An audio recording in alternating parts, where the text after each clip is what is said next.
ఓం శాంతి. నందమయ గురుడు కుందమయ, నందమయ గురుడు కుందమయ. పుట్టినప్పుడు బట్ట వెంట రాదు, పోయేటప్పుడు బంట వెంట రాదు.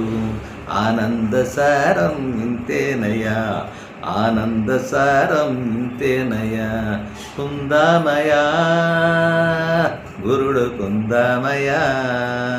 మెరిసే సంగం ఒకవైపు, దాని పొట్ట విప్పు చూడు పురుగులుండు.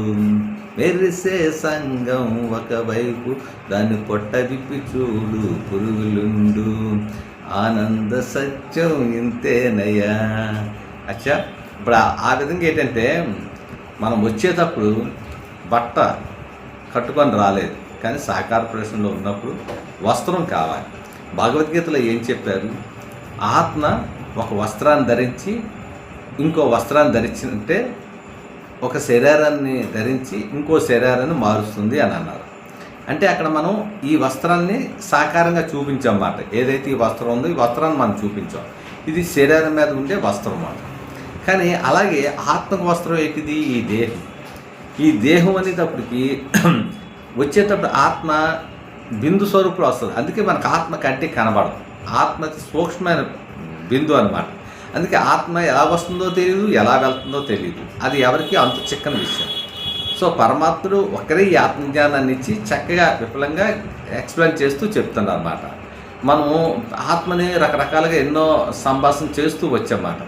ఇక్కడ మీకు ఎక్కువగా ఎందుకని ఆత్మకి అభ్యాసం చేస్తున్నామంటే, ఆత్మ అవినాశి.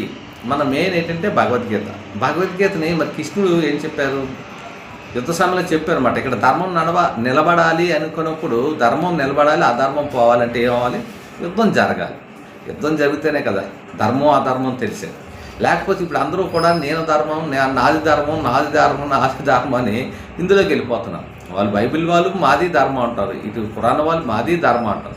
అసలు ధర్మం అంటే ఏంటి, అధర్మం ఏంటి అని దాని కోసం చక్కగా క్లారిటీగా మన తండ్రి పరమాత్మ చెప్తున్నాడు.